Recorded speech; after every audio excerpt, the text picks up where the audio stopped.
everybody. Thank you so much for tuning in. It took a little bit of trial and error, but I think we figured it out. So joining us right here in the corner, this is my sister, Kaylee Polly, and she is joining all the way from Colorado Springs in Colorado. And what my sister does is she actually works from home. And so with all of us being thrown into this situation right now, I figured she has some pretty valuable experience right now. And so I asked her to kind of come up with some top 5 tips of things that really help out when you are working from home. And we talked a little bit about this, and I got a lot of takeaways from it, so I figured that I would share it with you. So first of all, Kaylee, welcome. Thank you for taking time out of your work day to share these tips with us. Tell us a little bit about what you do and how the company that you work for operates. Yeah, thank you for having me. What we do is very simple. We get people jobs. We're a specialized recruiting firm, specifically in the healthcare space, along with the accounting and finance space.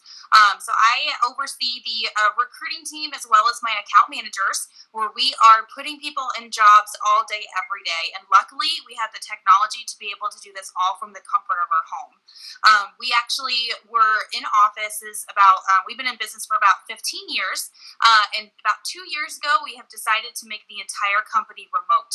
And we have not looked back. And even my CEO works from home. We all work from home. Especially in a time like this, is definitely, we're grateful to be able to keep it moving and business as usual. And nothing has really changed for us on the technology side. A lot has changed for us on the healthcare side. So we're super busy, but it's grateful to be able to do this from, the comfort of our home. Absolutely. So, kind of when you switched to working from home, what were some of the things that really helped you out?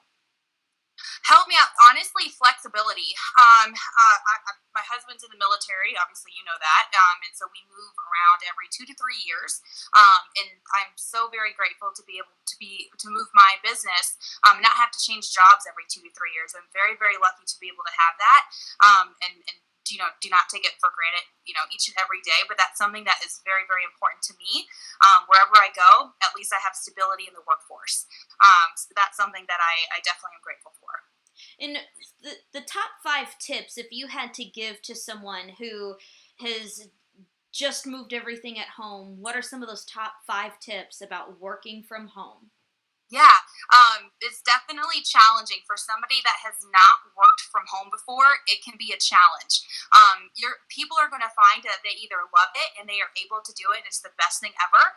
But there's also going to be people that find it very challenging to be able to work from home. There's a lot of distractions, and we'll get into that. Number one, I would say, is get dressed. Get up, get dressed. If you're used to getting up at 6:30 in the morning, get up at 6:30 in the morning. Not saying that you have to put on a suit to work from your house. Obviously, if you have video calls, conference calls with important people, obviously use that time to put on a suit to be professional. But, if you're sitting in your pajamas all day, lazy clothes are going to call for lazy productivity. Get up, get dressed, be comfortable, but also be proactive as well. Two is, I would probably say, it's maintain regular work hours. So if you are used to working 8 to 4 or 7 to 5, make sure you're working those hours. Do not fall out of your routine. Stay as close to your routine as possible. Now, working from home can be extremely challenging if you have a very busy job and you're working on the computer all day. You can look down and it's 8 o'clock in the morning, and look back up, come up from air, and it's 10 o'clock at night. Make sure you're taking breaks. Get out of the house. I know that can be a little bit hard right now. What's going on? Go to the backyard. Go take your dog for a walk. Take your kids to the playground. Whatever. Step away. Unplug is the biggest thing. But maintain those work hours, 8 to 5, and unplug at that scheduled time you're used to going home. Number 3 is a big one. Eliminate distractions. TV is number 1. I know it can be really hard to be glued to the news. I know there's Judge Judy on and, Ellen DeGeneres and everything, but that's a really, really big distraction, and you do not want that to affect your work performance. TV turns off. There's no TV in my household during the workday. If you're used to working with a radio in the background or music in the background, completely fine. Continue to do what works best for you, but eliminate those. Another big one is, if you're at home now, so you can get the laundry caught up, and you can vacuum, and you can mop, and you might get caught up on all that stuff during the day because you have access to it. But step away. Do it during your lunch. Do it during a break. Do it before work or after work, but don't do it during your working hours. Number 4, so have a plan and stick to it. Every day before I end my day or before I log off, I create a plan for what my day is going to look like the following, hour by hour, even sometimes half hour by half hour. I schedule out all my meetings, and then I put in when I'm going to do a task that I need to get done. That way, going into the day or going into my office the next morning, I already have a plan. I know what needs to get done. I'm not sitting around creating my plan that morning because that just doesn't work for me. But stick to it. You're going to be amazed to see how much you get done, especially being at home and not having, obviously, those work distractions that everybody knows about, too. So just stick to that. That's a really, really big one. This one is probably one of the most important is communication. Communication in the workforce is definitely something that is very, very important within the office, but also working remotely. A lot of times you're, in office, you have the ability to turn around and ask maybe your manager a question or even your coworker a question. But when you're working remote, you don't have that ability. If you do have a question, give that person a call. Pick up the phone, give that person a call. If they don't answer, follow up via email.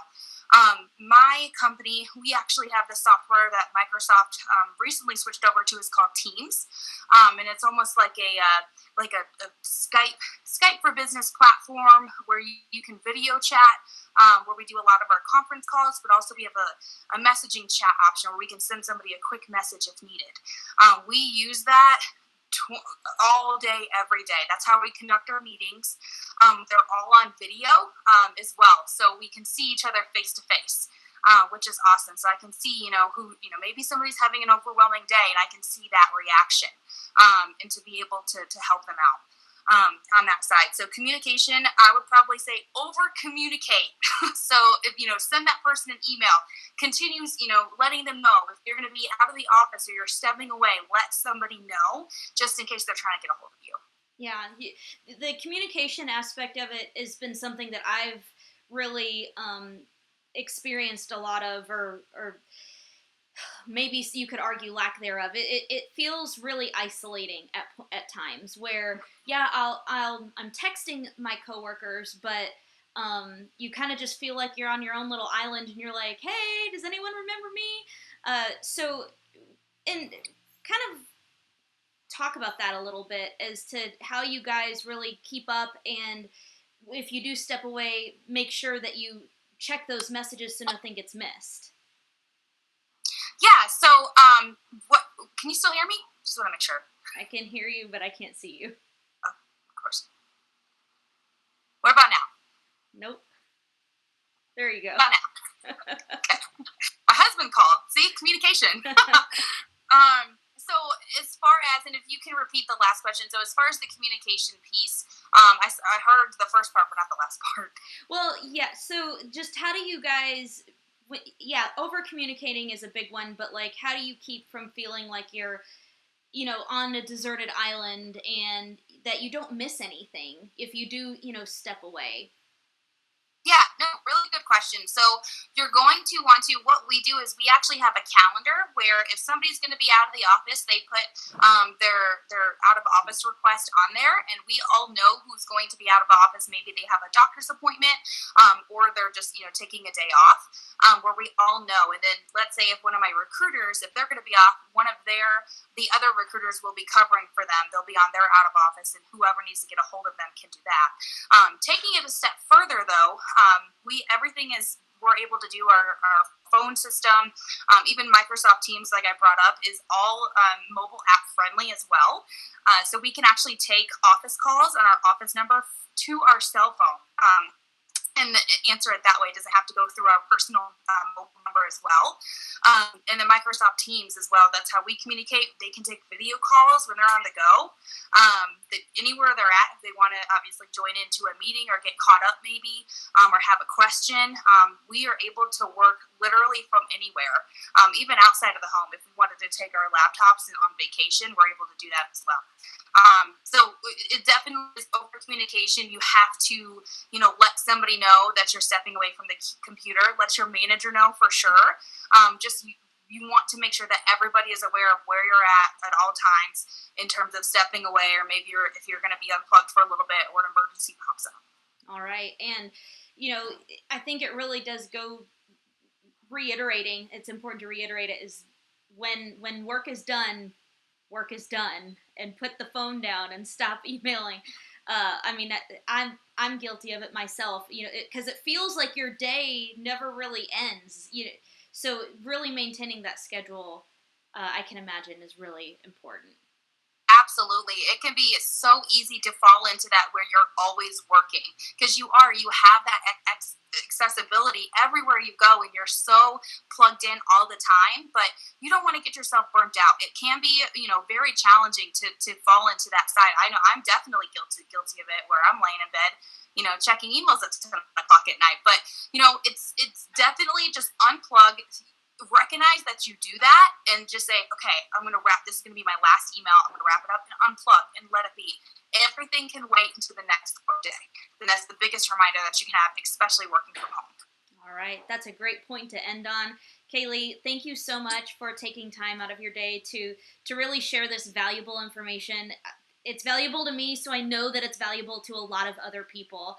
If you have any questions that you would like her to answer, leave them in the comments, and we will definitely get to that. If we get enough, or just some really good questions that I see multiple people are having, we'll do another one of these, and then that way you can answer them.